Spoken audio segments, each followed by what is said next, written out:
name is Emmy Koch, and thank you for coming to this TED Celebration Night. I'm here to talk to you about body shaming on social media and the effect it has on young girls.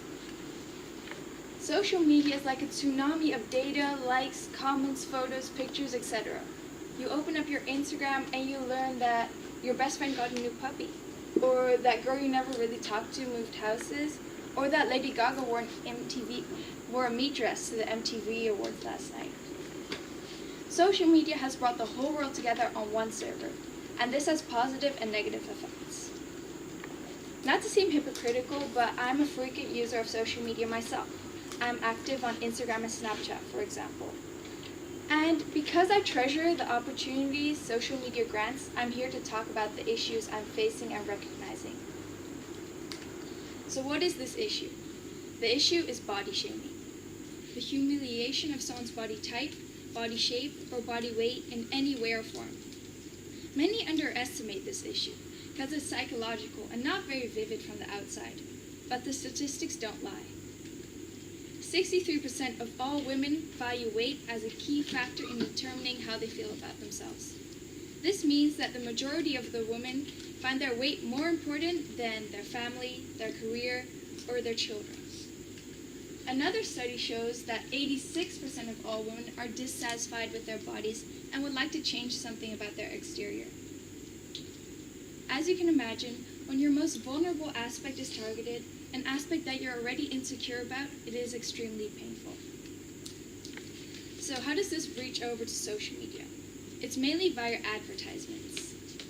As you have probably noticed, big companies often use social media as a way to communicate their message to the younger audience and spread their message more effectively. One of these big companies is Victoria's Secret. They have 53.3 million followers on Instagram, and they post any of their new campaigns, products, or sale offers. And one of their recent campaigns caught my attention. It was this campaign, the Perfect Body campaign. As you can imagine, this campaign was seen as extremely hurtful since the perfect body Victoria's Secret is referring to is extremely skinny. Indirectly, Victoria's Secret is saying that if you don't look like this, if you're not extremely skinny, you're not beautiful and you don't have the perfect body. Whether consciously or not, my Instagram is also filled up with Victoria's Secret ads and these type of posts that are supposed to be my goals. I'm also insecure because of them. I'm also targeted by them, and I'm also vulnerable to copying them. And by me saying this, by me admitting this to you tonight, I'm living proof that body shaming on social media really is a thing and really does have an effect on young girls. And this story of mine, these insecurities, are equivalent to millions of girls worldwide, some of who are sitting in this very room right now. The presence of body shaming on social media is confirmed by a CNN study. They invited a large group of women and split them in two. One group researched the ocelot, a rainforest cat, for 20 minutes, while the other group went on their social media for 20 minutes. Unsurprisingly, the results were that the women who went on social media for 20 minutes reported greater body dissatisfaction than those who researched cute rainforest cats. So what is the effect of this? One extreme side effects can be eating disorders. Disorders such as anorexia nervosa, bulimia nervosa, and binge eating can be traced back to body shaming messages on social media. Now, the amount of girls with an eating disorder between 15 and 24 years old is on the rise since 1997. Around the same time, a little later, the internet started developing. And a few years after that, social media became a part of people's lives. I don't believe this is a coincidence.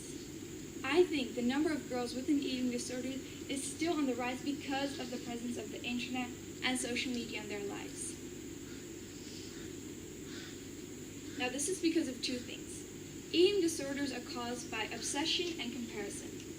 And if you think about it, these two things can be traced back to Instagram and Facebook and all these social media platforms. So, by holding this TED Talk, I hope to raise awareness. I believe that knowledge is the key to solving any issue. Once you know something, you can start to act upon it. So with this knowledge, I suggest to unfollow any accounts that make you feel unhappy about yourself, or that promote insecurity overall. I did this and it made a positive change to my life. I didn't miss it at all, and my self-esteem got a boost. In addition, I'd like to remind you not to post any negative body images on your own accounts. I believe that if everybody would do this, body shaming on social media would completely dissolve. And finally, everyone would know that their body is a perfect body. Thank you.